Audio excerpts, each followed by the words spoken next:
Tražitelji odgovore na pravom ste mjestu. Još jednom pozdrav u emisiji Vita Jela Zelen Bor. Netom prije prvog školskog zvona u Centru za odgoj i obrazovanje Vinko Bek u Nazorove ulici 53 nitko nije sjeo u školske klupe jer su učenici i osoblje upućeni na preseljenje na drugu adresu u Kušlanovoj ulici. Razlog: dotrajala zgrade, izostala obnova, ukratko opasan objekt za boravak i stanovanje. U buri nezadovoljstva oglasili su se iz Hrvatskog saveza slijepih i udruge slijepih grada Zagreba, a na kraju krajeva upozorila je i udruga i jedna i druga da je to samo kap u moru u odnosu na velike probleme koji zapravo zadiru u opću nebrigu o slijepi. Jesmo li doista slijepi za slijepe? O tome ćemo danas, a tome u prilog svakako ide i fotografija koju imate prilike vidjeti. Snimili su i kolege s Radio Sljemena. Nećete vjerovati, gospodin se parkirao na ovaj nepravilan način upravo ispred prostorija Hrvatske udruge slijepih, Hrvatskog saveza slijepih. Što da vam kažem, nadam se da se on prepoznao i da mnogi od vas se svakako niste prepoznali u sličnoj situaciji. Drago mi je da možemo porazgovarati s onima koje je to direktno pogodilo, pa je tako naš Marko Hadžur pronašao Anitinu majku. Anita se ne snalazi najbolje u ovom preseljenju, a majka dakako traži odgovore zašto je uopće do njega došlo.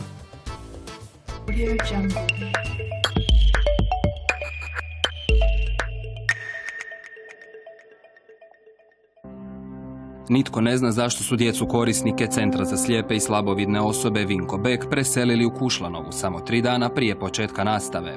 I to u vrijeme uoči izbora, kada nitko ne može donijeti odluku koja bi išla u korist korisnika centra. Došli smo u Kušlanovu, tad smo shvatili šta se sve dešava, da su djecu potrpali u neke uslove koji njima nisu primjereni, ni prostorije, nemaju rehabilitacije, nemaju ništa što su nekada imali. Klizište je samo jedan od problema s kojim su se u Nazorovoj suočili, no prema riječima Anitine majke, taj je problem riješen. Novi su izazovi, podzemne vode i krov koji prokišnjava. Ipak najveći je problem nova situacija u kojoj se našla njezina Anita. Već je bila bolesna, dobila temperaturu, nesigurna je. Tu je došla doma prošli tjedan, toliko su je valjda izvrtili kako je gore dole, da je glavom udarila i prvi put u životu je sama sebi glavu razbila. Nije znala više u svom stanu gdje je. Eto šta, mi smo u strahu u kom će to pravcu reći. Prilagodba na nove situacije za Anitu traje i do 2 mjeseca. Zato je njezina majka pokrenula peticiju, a jedan od zahtjeva je povratak u Nazorovu, gdje je centar bio smješten više od 50 godina. Ta djeca su u Nazorovoj samostalna. To se godinama postizalo da oni se mogu samostalno kretati. Kad vi njima oduzmete njihov prostor, vi ste njih zatvorili. Oni se više ne mogu kretati, znači uzeo si njihovu samostalnost, sve si im oduzeo. Sanacija Nazorove stajala bi 20 milijuna kuna, a sama zgrada vrijedi 14 milijuna. Za korisnike centra planira se izgraditi novi paviljon blizu privremenog smještaja. To bi značilo nove promjene i nove prilagodbe. Roditelji se boje da je u ovoj priči riječ o njima nepoznatim stvarima, jer kako kažu, mnogo je tu nelogičnosti. Zašto se nije iselilo lane kad je bilo klizište? Nego sad kad je klizište sanirano i kad je zemljište atraktivno, arapski. Ajmo s njima van, pa ćete vidjeti šta će biti za godinu, dve. Možda ne sada, ali za godinu, dve će se pričati. Klizište, krov, podzemne vode i atraktivno zemljište. Sve su to problemi koji djeci nisu pomogli u njihovu svakodnevnom životu. Dok neki žmire na novu nastalu situaciju, Anita i ostala djeca i dalje će kroz oči svojih roditelja morati promatrati svijet, koji nije onakav na kakav su oni naučeni.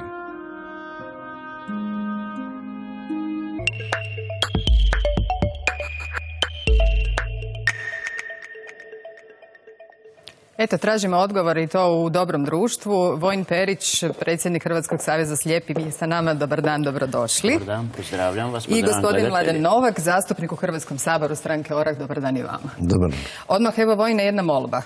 Često kad razgovaramo, onda vam kažem bok vidimo se. Ili sad bih recimo mogla reći zajedno smo odgledali ovaj prilog i onda bi me vjerojatno netko kritizirao, rekao pa ne možeš tako, riječ je o slijepoj osobi, možda će ju to povrijediti. Naučite nas, ajmo malo razmaknuti te predrasude. Kao prvo ima jedan naš slogan koji smo mi često koristili u nekim drugim situacijama gdje smo rekli vi gledate, mi vidimo. Ali na stranu šalu, gledanje i viđenje je nešto što je konačna slika. koju mozak sebi projicira, bilo vidom, bilo nekom drugom percepcijom, bilo nekim kompletnim doživljajem. Da skratimo, vas to nikako ne bi uvrijedilo, niti začudilo. Da nam bude lakše svima. Dapače, i ja ću kasnije na kraju reći vidimo se. Eto, lijepo. Gospodine Novak, vi ste ovdje između ostalog jer ste iznijeli neke vrlo važne činjenice vezane upravo za ovaj konkretan slučaj i preseljenje i sam centar Vinko Bek, odnosno lokaciju u Nazorovoj ulici, i to tamo gdje i očekujemo da se o ovim problemima raspravlja, ali da se ti problemi i rješavaju u Hrvatskome saboru. O čemu ste govorili, na što ste upozorili? Pa upozorio sam upravo na to da se preseljenje dogodilo 3 dana praktički pred početak školske godine, da problem traje više od 10 godina, da je prije 2 godine išlo prema ministarstvu upozorenje od strane ravnateljice. Interesantno, ta dokumentacija je zagubljena u veljači 2013. Da 6 mjeseci su provođena neka ispitivanja da li je zgrada ispravna, odnosno sigurna ili nije. 6 mjeseci im je trebalo da donesu odluku o tome. Ta odluka je dostavljena, međutim, upravo sad pred početak školske godine se donosi konačna odluka o preseljenju. Vrlo interesantno da u međuvremenu smo imali i potres. Od tog potresa nema novih oštećenja na zgradi, znači da je po mom mišljenju ipak i diskutabilno sve to skupa, a pravi razlog preseljenja možda je otkrila ravnateljica u jednom svom pismu kad se očitovala upravo na primjedbe ove majke, kad je rekla da je riječ o prostoru na atraktivnoj lokaciji. Možda u tome leži sve, odgovor na sva pitanja, još plus toga treba dodati da je vrijeme izbora. Sad u suštini nema ni ko potegnuti neko pitanje, donesti kvalitetno rješenje. Mi od ove teme nećemo odustati, iako da kako i nakon izbora očekujemo kada dobiju novi mandat oni koji odlučuju, mi ćemo se svakako potruditi da o ovoj temi progovorimo. Gospodine Periću, Anitina majka govori o tome da se njezine kći ne snalazi, da je to doista teško, da ta prilagodba čini velike probleme. Pa eto ovako, u Nazorovoj su bila djeca koja imaju dodatne teškoće, dakle pored sljepoće. I ja uvijek govorim iz problema kad govorim o slijepima i kad govorim o sljepoći. Ali kad govorim o djeci s dodatnim teškoćama, ja stvarno ne mogu govoriti iz njihovog. Siguran sam da ta djeca teže mijenjaju prostore i siguran sam da i trebaju uvjeti u kojima su samostalni, u kojima su sigurni, koji nisu uski, koji nemaju puno prepreka i u kojima dakle mogu pohađati te svoje programe. Ono što je ovdje bitno, ja bih odmah prešao na stav Hrvatskog saveza slijepih. Meni je bilo nelogično da se vrše, da imamo debate, polemike i tako dalje, da slijepe niko ništa nije pitao. Zato smo i sazvali ovu konferenciju za tisak na kojoj smo rekli da hitno tražimo da se, ako je potrebno privremeno rješenje, dakle ono iznađe. Struka kaže da nije adekvatan prostor, to smo dobili informaciju i iz ureda pravobraniteljice, da adekvatan prostor u Kušlanovoj nije. Mora se naći adekvatan prostor i mora se naći trajno rješenje. Da li u Nazorovoj... Imate li vi, oprostite, saznanja koji bi zapravo bio pravi razlog? Ili doista riječ o dotrajalosti i zašto se na koncu konca s tom obnovom toliko dugo čekalo i od nje odustajalo? A zašto se toliko dugo čekalo sa kompenzacijskim novcem koji je manji nego u Moldaviji? Moramo pojasniti gledateljima što to jest kompenzacijski novac. Kompenzacijski novac je potpora koju društvo daje slijepoj osobi da bi naknadila troškove prouzročene sljepoćom. Dakle, da bi osoba mogla podmiriti, da joj neko pomogne, da nije na teret, pa niti obitelji, niti prijateljima, već da naprosto može podmiriti neke troškove. Mi to čekamo 20 godina.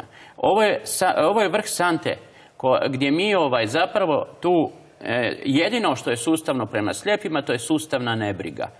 I ne optužujem nikoga da kažem stranku ili da kažem ime. Jer to se događa iz mandata u mandat. Ovisi da li je netko u opoziciji ili poziciji, onda reagira ovako ili onako. Vrlo često spominjem politički diskontinuitet. Dakle, uvijek se kreće od početka. Ja ne znam, nek netko provjeri koliko je puta promijenjen Zakon o socijalnoj skrbi. I uvijek se to lomi na ranjivim skupinama. Rado bih da našim gledateljima kažete zapravo kada je riječ o kompenzacijskom novcu, o kojim je sredstvima riječ, koliko to iznosi? Hoćete u Hrvatskoj ili vani? Dakle, u Hrvatskoj, pa ćemo onda vidjeti gdje smo. Hrvatska ima 50 eura u lošem slučaju, Dakle, 350 kuna, niti 50. I ima 500 kuna u boljem slučaju, dakle, kad osoba nije prošla rehabilitaciju.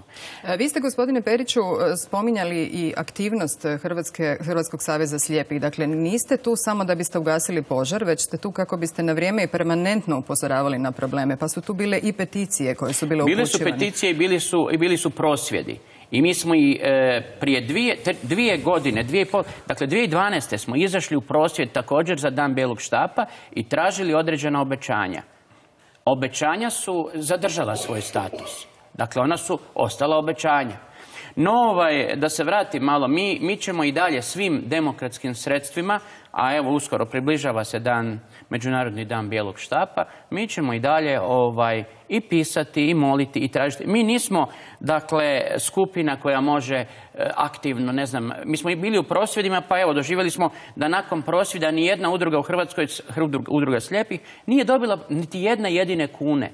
Evo, rekli ste vrlo oštro na vašoj konferenciji za novinstvo da će vaš bijeli orijentacijski štap možda uskoro postati onaj prosječki. Mnogima je postao.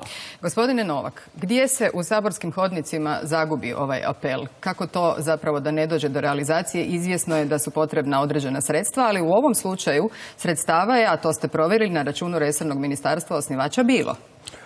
Pa, dovoljno je pogledati nalaz državne revizije u kojem stoji da je iz 2013. i 2014. godine ostalo preko 70 milijuna neutrošenih sredstava. Zbog čega ta sredstva nisu utrošena, pogotovo tamo gdje treba, i ovo je najbolji primjer. Na kraju krajeva, ako ćemo iskreno, 250.000 kuna je uloženo u uređenje dvorišta i igrališta upravo u ovom dvorištu u Nazorovoj.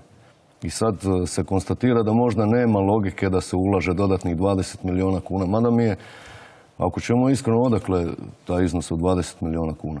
To je, po mome, odokativnom metodom, čisto da se ostavi nekakav dojam, to je 20 milijuna kuna. Ja nisam nigdje vidio, nigdje nismo imali priliku vidjeti taj elaborat. Mada on navodno postoji, ali ga niko nije vidio, kao nešto poput Jetija. S druge strane, procjena zgrade na 14 milijuna kuna. Mislim, malo su mi te cifre onako, da ne kažem, u disproporciji. Zbog čega nema sluha? Zato što je nečiji ego u pitanju. Ako to nije prijedlog vladajućih, ako to nije nešto u njihovom interesu, bez obzira što gospodin kaže koji su u tom trenutku vladajući, onda nema ni sluha za tako nešto. Nadamo se da će se ta praksa promijeniti nakon izbora, no evo, gospodine Periću, još jedan veliki problem na koji ukazujete kad je riječ o sustavnoj nebrizi za slijepe i slabovidne osobe je pravo na asistenta. Mene je jednostavno užasnuo podatak da osim slijepih osoba, čak i gluho slijepe osobe tu imaju velik problem. Pa moraju imati dodatne teškoće. Koje? Znate što, to je gospodin Novak iz Oraha, oni su dosta ekološki osviješteni, imaju, dakle, to je njihov jedan od, i slažem se. Međutim, mislim da našem društvu treba ekologija duha. Mislim da smo tu jako zakazali. Asistent, mi imamo videćeg pratitelja i to moram reći je uvedeno za ovog ministarstva, ali videćeg jednog na udrugu. Dakle, jednog koliko god da ta udruga broji članova. Tako je. Prema tome, to je malo, tražit ćemo više. Vjerujte mi, ovo što se tiče centra Vinko Bek, mi smo sad na Upravnom odboru Hrvatskog saveza slijepih, poslaćemo uskoro taj prijedlog Vinku Beku, pratit ćemo svaki korak što se događa, intervenirati i izvješćivati javnost, a vi ćete nam u tome sigurno kao i dosad pomoći. Dakako. I molimo da se, dakle, ako vidimo da je istina ovo, da je netko bacio oko na Nazorovu, onda će doći gore vrlo emotivnih, ne znam koliko stotina slijepih, i pokušati to spriječiti. Druga stvar koju moram reći, imali smo mi takvih situacija. Vi se sjećate da je u Oktogonu bila prodavaonica slijepih. Ona bi danas dobro došla da se u nesustavnom financiranju udruga osoba s invaliditetom, odnosno udruga slijepih, da se dođe do nekih novaca kroz gospodarske djelatnosti. Ona više odavno, dakle kod privatizacije i pretvorbe, ona plemenito nije pripala slijepima.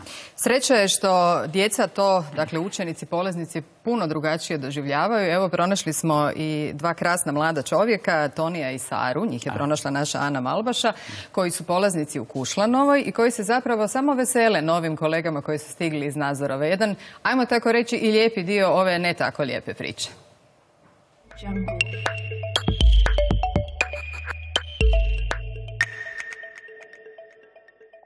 Dobrodošli Novi Bekovci.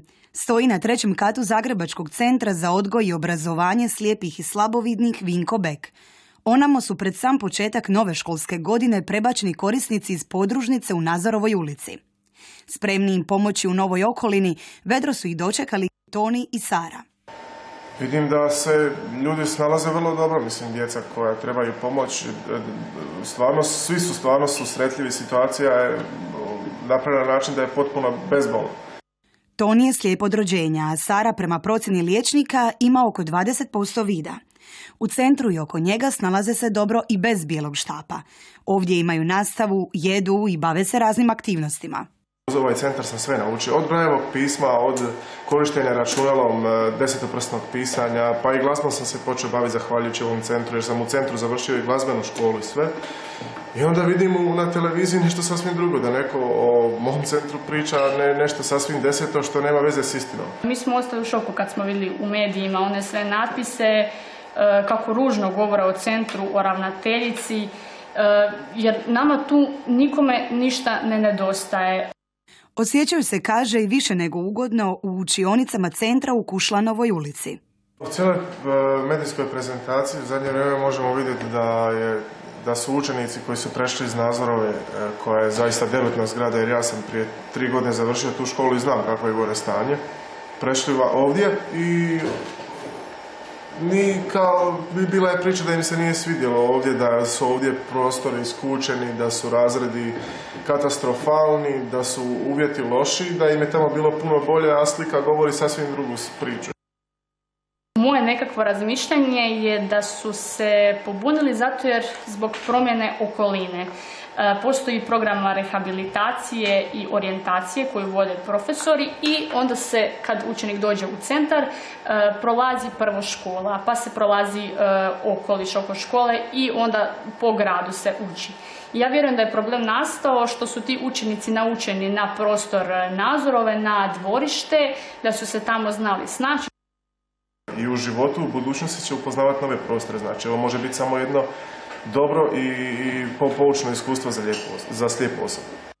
Toni i Sara su, zahvaljujući centru Vinko Bek, kažu, spremni za život. Bez ovog centra ja ne bi uspio ništa u svom životu. Čovjek se treba navikavati jednostavno od početka, a pogotovo djeca sa bilo kakvim oštećenjem. Nikome nije jednostavno ni lako, ali se treba s tim pomiriti i nastaviti jednostavno sa životom i živjeti najbolje što možeš. Čini se da oni koji vide, ne vide u kakav su neugodan položaj doveli i Nazorovce i Bekovce.